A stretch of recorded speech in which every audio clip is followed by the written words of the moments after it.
11:21 p.m., October 23rd, 2019. A Chevron gas station on College Street in Auburn, Alabama. A young woman walks in, 19 years old. She moves the way people move when they are almost home loose, unhurried, already thinking about the couch and the dog and sleep. She knows exactly what she wants. She comes here almost every night. Sour cream and onion chips, a drink. It takes her 90 seconds. She doesn't look over her shoulder. She doesn't know she needs to, because already visible in that same frame, already inside that same store, is a 30-year-old man named Ibrahim Yazid. He is watching her. He has a history of kidnapping. He has a history of violence against people who cannot fight back. He is out on bond. He should not be there. She should be safe. In 3 miles, she will be home. In 23 minutes, she will be gone. Her name is Anaya Blanchard, and this is the story of what the system decided her life was worth. October 23rd, 2019. Earlier that day, Anaya and her brother Elijah drove 180 miles to attend a funeral in Hamilton there and back in the same day, because that is the kind of family they were. She had work the next morning. He had class. Neither one of them considered not going. By the time they got back to Auburn, it was close to 11 p.m. She dropped Elijah at his door. He told her to call when she got in. She said she would. He was tired enough that he fell asleep before he remembered to check. Her roommate Sarah was still awake. The two of them shared locations on their phones, something they had set up quietly, without making a big deal of it, the way young women do. Not because anything had ever happened, because they both understood, without saying it, that something always could. At 11:09, Sarah texted, "Are you close to being home?" Anaya wrote back immediately, "Yeah." 30 minutes passed. Sarah checked the location. It had moved not toward the apartment, somewhere else, a complex nearby, college students. She messaged again. "Did you go out without me?" Sarah typed back fast. "Who are you with?" "Eric," Anaya replied. "I just met him." "Where?" Sarah asked. No reply. Sarah checked the shared location on her phone. The pin was sitting at an apartment complex nearby, one that housed mostly college students, the kind of place that does not feel like a red flag until it is. She told herself it was probably fine. Anaya was 19 years old. She made her own choices. Sarah went to bed. In the morning, Anaya was not home. Her dog Blue was still there. Anaya had adopted him from a shelter a few months earlier, a small, specific thing she had done to make her apartment feel like hers. Blue was still there. Anaya's car was not. Elijah Jr. called. No answer. He called again. He drove to her apartment. He stood at the door of the room where his sister was supposed to be sleeping and understood, before anyone had said a single word to him, that something was wrong. By the time the Auburn Police Department opened a missing persons case, the first hours, the hours that would later be called the most critical, were already gone. Detectives pulled convenience store surveillance footage from the Chevron on South College Street. What they found stopped the investigation cold. Anaya's car, a 2019 Honda CR-V, was visible in the lot. She walked inside, she walked back out, and then, just outside the door, the footage showed her being forced. The door of the CR-V closed. The car pulled out of the lot. It did not go toward her apartment. The footage was grainy, but the timeline was exact. 11:23 p.m. Within 14 minutes of texting her roommate that she was fine, the Auburn Police Department had a vehicle. They had a direction. What they did not yet have was a name. They also had something they were not saying publicly, a detail that investigators noted in the earliest reports and that would not surface for days. The message Anaya sent Sarah, the one that read, "I'm smoking a blunt lol," did not match her phone's movement pattern at the time it was sent. Sarah had already known that. She had known it the moment she read it. Anaya did not talk like that. Walt Harris did not sleep. He was a UFC heavyweight fighter, a man who had built an entire public identity around absorbing punishment and standing back up. In the days after Anaya disappeared, he stood in front of cameras and said the only honest thing he had. Walt Harris had been in fights that broke bones, in training camps that lasted months, in a career built on refusing to go down. But there is no training for this. When he spoke to the press, 3 days in, his voice carried something that a fight camp cannot prepare you for.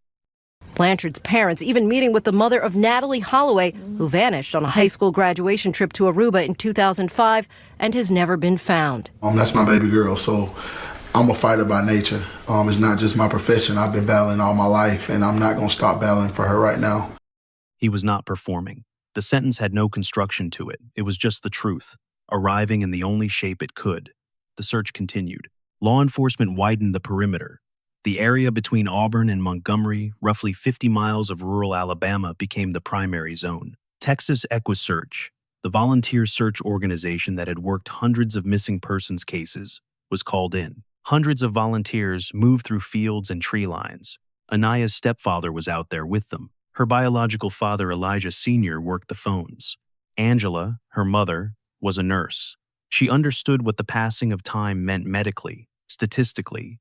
She did not say this publicly. She kept her face composed in front of cameras, and behind it held a number she could not stop counting upward. The search had generated national attention. News broadcasts were running the story around the clock, and the coverage was pulling in details that the family had not yet been told publicly, the specific geography of the search area, the reward being offered by people who had never met Anaya but understood exactly what Walt Harris was going through. The broadcasts captured something the press conferences could not. Tonight, the search is intensifying for 19-year-old Anaya Blanchard. This surveillance video shows the last time she was seen, more than a week ago, late at night, inside this Auburn convenience store. Police found her car 2 days later, damaged and parked at an apartment complex in Montgomery. There's about 50 miles between Auburn and Montgomery, and so we're looking at that area specifically as the critical area where something took place. Police say evidence inside her car points to foul play. I love her so much, and I want her back so bad, and so I'm going to hold out hope. Anaya's father says, watching the surveillance video, something about his daughter seemed off. It was almost like somebody told her to do something. What was so unusual about her body language? She was she looked kind of distant. Alabama officials are offering more than $100,000 reward for any information in Anaya's case, thanks in large part to an outpouring of donations from the UFC community. $100,000. The UFC community had not been asked, they had moved. The number said something that no press conference language could. This was not going to be allowed to go quiet. While the public search moved through rural Alabama, a second track was running underneath it, quieter, faster, and considerably more alarming. Investigators had been working the surveillance footage. They had expanded their canvas to nearby cameras, and somewhere in that footage, they found a face. For days, the name of the suspect had not been released. Auburn police were moving carefully, building a case that would hold. But the breakthrough, when it came, arrived with a detail that reframed everything, not just about the night of October 23rd, but about the months before it. We begin tonight with breaking news in the search for 19-year-old Anaya Blanchard. The 19-year-old Alabama college student missing now for more than 2 weeks. He should be considered dangerous and would be potentially armed. There's currently a manhunt going on right now to track him down. Police tell us there's a warrant out for the arrest of 30-year-old Ibrahim Yazid of Montgomery. The charge, first-degree kidnapping. According to investigators, Yazid was at the same convenience store where Anaya Blanchard was last seen on October 23rd. These are surveillance videos from a Chevron on South College Street in Auburn. Police shared that with us yesterday. They tell us they believe Ibrahim Yazid took Anaya against her will. You may recall her car was found at a Montgomery apartment complex on October 25th. That is 2 days after Anaya was last seen. There was damage on the front right passenger side of the car. Police say evidence inside Anaya's vehicle gave them reason to believe that Anaya may have been a victim of foul play. Yazid is currently out on bond for charges of kidnapping and attempted murder from a previous case in another jurisdiction. Again, police are still looking for this man. Crime Stoppers is offering a $105,000 reward for information leading to his arrest and conviction. Anyone who sees him is asked to call 911. Out on bond. Those 3 words sat inside the broadcast like a splinter, small, specific, and the beginning of a much longer injury. The manhunt was underway, but the question forming beneath it was darker than the search. How had Ibrahim Yazid been free to walk into that parking lot in the first place? Ibrahim Yazid was not a stranger to law enforcement. In the period before October 23rd, he had been charged with kidnapping, attempted murder, and robbery. These were not old charges, not distant history. They were active. He had appeared before a judge. The judge had reviewed the charges, reviewed the record, and then because Alabama law at that time required it, granted him bond. The Alabama Constitution, as it stood in 2019, guaranteed the right to bail for all defendants unless they were charged with capital murder. Yazid's charges were violent, they were serious, but they were not capital offenses under Alabama law, and so, legally, a judge had no choice. The law did not permit denial of bond. The law required that he be released. He posted bond. He walked out. He was free on the night he followed Anaya Blanchard into a gas station parking lot. The institution had not overlooked him. It had processed him correctly. It had followed every rule, and the rules had put him back on the street. The manhunt moved quickly once the warrant was issued. Law enforcement agencies across Alabama were alerted. Ibrahim Yazid did not stay hidden long. When the announcement came, it carried the particular flatness of official language, the kind that sounds like resolution but does not feel like it. Breaking news, an arrest has just been made in the disappearance of Alabama teen Anaya Blanchard. An arrest had been made. Anaya had not been found. The distinction mattered, and the family knew it. A man in custody is not a daughter returned. Walt Harris went back in front of the cameras within days of the arrest, and what he said was not relief. With Yazid in custody, law enforcement had shifted their focus to locating Anaya. Walt Harris understood that the arrest had answered one question and left a larger one completely open. He addressed the cameras directly, and what followed was not a statement, it was a plea. What I say to him? I don't even know if I can say it on national television, to be honest. But if he's listening, if he's somehow watching this, please tell the authorities where my daughter is. Please. We're still looking for Anaya, and that's what we want, is to find her. We need help finding her because we don't know. We have no information about where she is, and that's the most important thing to us right now, is getting her home. Yazid said nothing. The CRV had already been located, processed, and cataloged. What it contained would take forensic analysis days to interpret. In the meantime, Texas EquuSearch continued working the wood lines between Auburn and Montgomery. The family was receiving daily updates from Auburn Police Chief Register. Elijah, senior Anaya's biological father, a man who had rebuilt his relationship with his daughter and with Angela after their divorce, who had remained part of the family in the way that few divorced parents manage, was on the phone with investigators constantly. He later said that he was grateful for the communication even when the news was nothing, because nothing was still honest. Weeks into the search, the question of whether Yazid had acted alone or with assistance was still open. The family had been told that a second individual, a man named Fisher, was also in custody. But the larger question, the one no one in law enforcement was answering, was whether the crime had been planned or whether it had been random. Elijah, Sr., and Angela sat down for a live interview to address that directly. This morning, it has been more than 3 weeks since Homewood native Anaya Blanchard was reported missing from the Auburn area.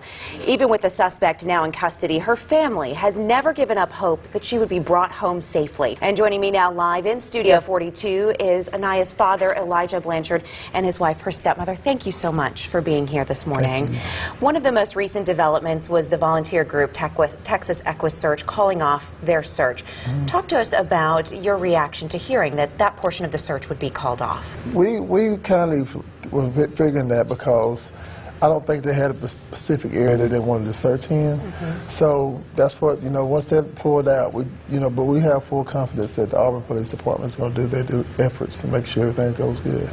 Yesterday afternoon on Dr. Phil, Anaya's mother and stepfather said they do not believe that this was random, that they believe this may have been premeditated. How do you all feel about that? Do you agree? Do you want me to? Our contention is that this was something random.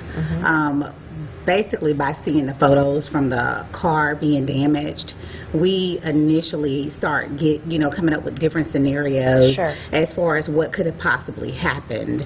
And like I said, again, it's random, and we initially stated that we thought that it was a carjacking, and so that has always been our position.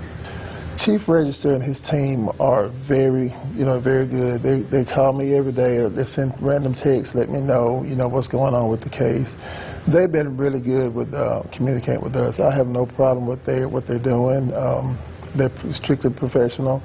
But they don't want to give us anything that's going to be damaged or anything like that. So, but they are communicating with us daily. All right, Mr. and Mrs. Blanchard, we thank you so much for coming in again this morning. We want you to know our thoughts and prayers remain with your family and with Anaya as the search continues. So thank you again. Thank you so much. Texas EquuSearch had halted operations.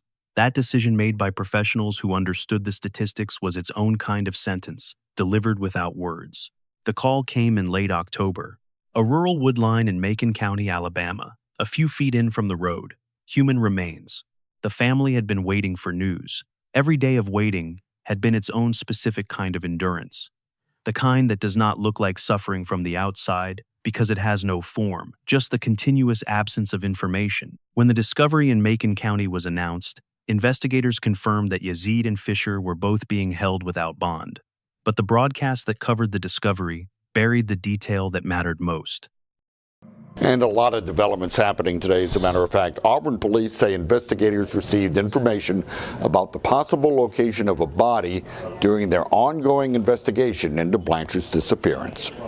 This is the area where the remains were discovered Monday morning, a rural area several feet into the wood line. The Lee County District Attorney says there is good reason to believe the remains are Blanchard's. 2 suspects have been charged with kidnapping her. Well, today there is new information, but not what anyone wanted to hear. Yazid and Fisher are being held now in the Lee County Jail. They are being held without bond.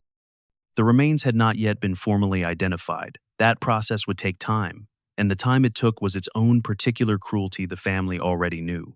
And the law required them to wait for the science to confirm what they already knew. The community did not wait for confirmation. They already knew. The family already knew. And so, before the forensic anthropologists had finished their work, before the official identification had been released, people gathered. Candles, a parking lot. The kind of crowd that forms not because anyone has organized it, but because standing together is the only thing left to do when there is nothing left to do. Angela Harris stood in front of them. She was a nurse. She was trained to deliver information in a controlled, measured way. She was trained to hold herself together in rooms where other people were falling apart. She stood at that vigil and did not perform grief. She delivered it directly, without ornament, in the direction of every parent standing in front of her. Angela had spent weeks composing herself for cameras, for investigators, for her younger children who did not fully understand what was happening. At the vigil, she stopped composing. What she said was not prepared. It was the thing she had been carrying since the morning Anaya did not come home, finally set down in public where everyone could see the weight of it. First, I want to address the parents. Parents, you never think that something like this is going to happen to your child. You prepare them, you think you've prepared them enough. I thought I did. I talked to Anaya about it every day on the phone. Hey, Anaya, make sure you're not, going anywhere by yourself at night. Make sure you're not doing, yeah, Mom, I know, I'm good, Mom, I got this. Trusted her with all my heart. But nothing you do can prepare you for some evil that is out there, y'all. Please. So I'm begging parents, put just a little bit more, teach your kids a little bit more. Right now, I feel guilty, maybe even nothing I could have done, but I should have prepared her just a little bit better for things she might have came into contact with. The whole community, it's always been good, but now seeing the support that we have for what's happened to her, this would make, she's smiling right now in heaven, I can tell you that right now. She's not smiling, no. Anaya is laughing, and she's laughing at y'all. I can tell you right now, she's laughing at y'all. But this is making her heart smile. It's making my heart smile because we all know how special of a girl that Anaya was. She put everybody before her. She wanted everybody to have fun and laugh. And it was always, if y'all were having a good time, she was going to make sure you were having a good time because life was good for her. And she was a happy, happy, happy girl. And that's just the bottom line. She had said the thing that no parent in that crowd wanted to hear, and every parent in that crowd already knew. The candles stayed lit. Nobody left early. The formal identification process took weeks. Forensic anthropology is not fast work. The remains discovered in the Macon County woodline were scattered the result of time, weather, and exposure. Each fragment had to be cataloged, analyzed, and cross-referenced. The medical examiner's office worked methodically, the way institutions work when they are functioning correctly. which is to say, slowly and without regard for the calendar that the family was living on. Angela counted days. Elijah Sr. counted days. Elijah Jr., 3 miles from the apartment where his sister had lived, took care of her dog Blue and did not speak publicly. He had been the last person to see her. He had told her to go straight home. He had fallen asleep before she got there. There is no therapeutic framework that makes that fact easier to carry. He carried it anyway, quietly, in the way that younger siblings of lost children often do, by disappearing slightly from the world and hoping the world does not notice. It noticed, it just did not know what to do with him. More than a year passed between the discovery in Macon County and the opening of Ibrahim Yazid's trial. In that time, the legal machinery moved the way legal machinery moves slowly, procedurally, with continuances and motions and the particular exhausting rhythm of a system that is not designed around the needs of the people waiting for it to finish. Homewood City Hall lit its building in blue lights in memory of Anaya. The family waited. When jury selection finally began, the scale of the process made clear how seriously the court was taking the case and how long the road ahead still was. 450 people had been summoned. The building that Anaya had grown up near glowed blue in her memory, and a reporter stationed outside the Lee County Courthouse filed the first of what would become many dispatches from the steps of a building the family had been waiting to enter for more than a year. Jury selection will continue tomorrow morning in the trial of Ibrahim Yazid. Of the 450 jurors summoned for the case, 105 appeared in court. Some of them will return tomorrow alongside others scheduled to be reviewed. The selection process could take up to a week. Homewood City Hall lit up in blue tonight in honor of Anaya and her family. During the trial, Anaya went to Homewood High. The city says this will go on for the next 10 nights as a symbol of remembrance, support, and unity. 450 people asked to decide whether they could be fair. The family had been asking for fairness since October of 2019. The process was only now catching up. The prosecution's case rested on forensic evidence, the kind that does not require eyewitness testimony, that does not depend on what anyone says they saw or heard or remember. Bone fragments, distribution patterns, the specific, clinical vocabulary of a forensic anthropologist, explaining to a jury how scattered human remains can still tell a precise and devastating story. The chief medical examiner testified. The forensic anthropologist testified. Outside the courthouse, a reporter delivered the details live, in the flat, declarative language of someone who has learned to say terrible things without pausing. The testimony inside the courtroom was technical by design. Forensic science is the language of certainty in a case built on physical evidence rather than witnesses. But what was being described, stripped of its clinical vocabulary, was the process by which investigators had identified what remained of a 19-year-old woman from scattered bone fragments in a rural Alabama woodline. The reporter outside the courthouse did not editorialize. He did not need to. The capital murder trial for Ibrahim Yazid entering the final stages as the state and defense rest their cases in Lee County late today. Jason, today we heard from a forensic anthropologist and from the chief medical examiner in Alabama. They were both on site in Macon County where Anaya Blanchard's remains were discovered. Now, those remains were very scattered, and they worked together to evaluate 1,700 square meters of woods. The forensic anthropologist, alongside her team, worked to recover several different bones, including skull fragments, vertebrae, ribs, soft tissue, and teeth. While on the stand, she said based on the bone fusion, bone length, and shape and size of the skull, she was able to determine the remains belonged to an African-American woman in her late teens, saying they were consistent to Anaya Blanchard. The jury had heard enough to know what happened. The remaining question was what the law would call it. The jury deliberated. Ibrahim Yazid had been charged with capital murder, the charge that, if it held, would have made him eligible for the death penalty. The prosecution had built its case toward that outcome. The family had built their hope around it. The verdict came back. The courtroom had been full for days. The family was present. The community that had gathered in parking lots with candles, that had lit City Hall blue, that had donated toward a $100,000 reward for a girl they had never met, they were waiting for a word. When the broadcast broke in with the jury's decision, the language was careful and procedural. What it described was not what the family had been promised by the charge. Deliberations yesterday. He was facing 2 counts of capital murder, but today the jury decided to go with lesser charges. Well, breaking news in a case we've been following for years. Ibrahim Yazid was just sentenced for the murder of Homewood native Anaya Blanchard. Felony murder. Intentional murder, not capital murder. The death penalty was off the table. The family absorbed this in public, in the full view of cameras that had been following them for more than 2 years, and said the only things left to say. The judge sentenced Ibrahim Yazid to life in prison. No parole, no possibility of release. The rest of his life in a cell, which is the maximum the conviction allowed, and which the district attorney framed in the language of warning rather than closure. It is the sentence that the weight of this crime demanded, and one that Anaya's family has long deserved. This case has absolutely shaken our community to its core. It is my intention that the response to this horrific crime will be a warning to anyone who believes they want to come to Lee County and engage in violent criminal behavior. They will certainly be dealt with, and the consequences will be severe. The family heard this. They sat with it. And then, one by one, they said what they needed to say on the record. In the room, in front of the man who had taken Anaya from them, Angela said, "My daughter fought a very violent criminal. She fought hard, and she got him off the streets so he could never hurt anybody again, and that feels good." Elijah Sr. said, "My daughter's name speaks now, and her name was able to get a conviction, and most definitely happy to see whatever happens going forward, he will be behind bars for the rest of his life." It was important to look him in the eyes and let him know he didn't win. Then he said, "This young man is really a lethal young man. He's gutless, he's ruthless, but he just doesn't have a conscience at all, and he's proven that by his past actions." Past actions. The phrase opened a door that the verdict had not closed.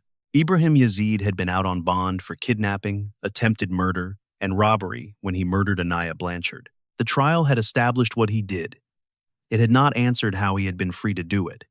That question had been forming since the night the manhunt broadcast first used the phrase "out on bond." It had been building through the search, through the vigil, through the long procedural corridor of jury selection and forensic testimony. Now, with a verdict on the record, the family turned toward it directly. Walt Harris said it plainly. So it blows my mind how a person like that is still able to walk around and be amongst people and, there are a lot of things we need to answer. He did not finish the sentence. He did not need to. The Alabama Constitution, as written in 2019, guaranteed the right to bail for every defendant not charged with a capital offense.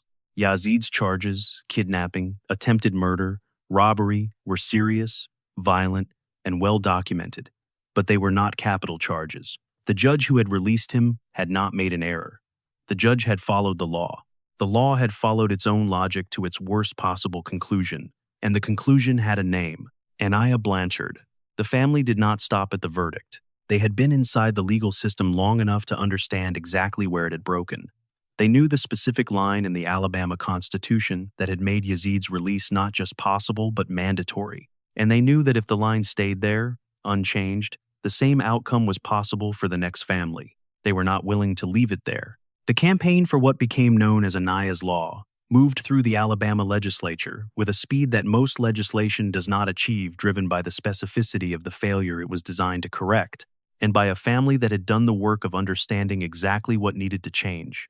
The law expanded the list of offenses for which a judge could completely deny bail. It added 12 serious violent crimes to the existing framework: murder and attempted murder, first-degree kidnapping, rape, robbery, domestic violence, aggravated child abuse. 12 categories of violence that a judge could now look at and say, "No, not this time. You do not get to walk out." The Alabama legislature passed it. In November of 2022, Alabama voters approved it as a statewide constitutional amendment, overwhelmingly. The loophole that had put Ibrahim Yazid back on the street, the specific structural gap in the law that a judge had been legally powerless to close, no longer existed.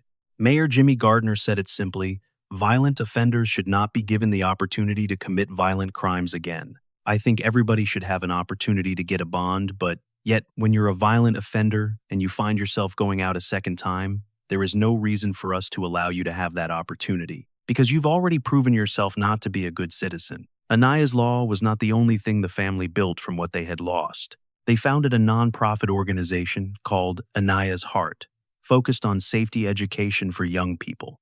The organization did not position itself as a memorial. It positioned itself as a tool, something Anaya would have recognized, something that matched the way she had moved through the world, always looking out for someone else, always the one who picked people up after a loss and kept them going. There is a scholarship in her name. There is a bench in one of her favorite parks.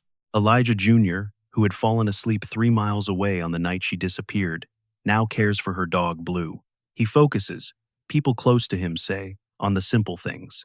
He does not speak to the press. He does not need to. He carries what he carries in the way that only the people who love someone first and longest know how to carry it without language, without ceremony, just the daily fact of her absence folded into the daily fact of continuing. Her younger brother fell asleep for months, holding her photograph. Her younger sister, who was 6 years old when Anaya disappeared, kept asking where she was. The question had no answer that a 6-year-old could hold. Walt was called into her school because she could not stop crying about how much she missed her. He sat with her. He is a fighter by nature. He has been battling all his life. He did not stop. Angela Harris had said many things in public over the years since October 23rd of 2019. She had said them to cameras, to investigators, to legislators, to crowds holding candles in parking lots. She had said them with her nurse's composure and her mother's devastation running simultaneously beneath it. After the verdict, after the sentencing, after the law had been changed and the amendment had passed, and the scholarship had been established, and the bench had been placed in the park, she said the thing that all of it had been circling. I had Anaya on my birthday, June 22nd. That was just going to be something so special in life for she and I to share. Ordinary moments are painful because Anaya should be here. Her siblings must live the rest of their lives without her. I must live the rest of my life without her. There is no sentence that can restore what was taken from us. There is no sentence that can restore what was taken from us. She said it not as an indictment of the court, not as a rejection of the verdict, not as a refusal of the law that now bears her daughter's name. She said it as a fact, the flattest, most honest fact in the entire story. A law was changed. A man is in prison. A dog named Blue lives with a young man who falls asleep every night 3 miles from where his sister was last seen alive. Anaya's name speaks now. Her father said so, and he was right. It speaks in the Alabama Constitution.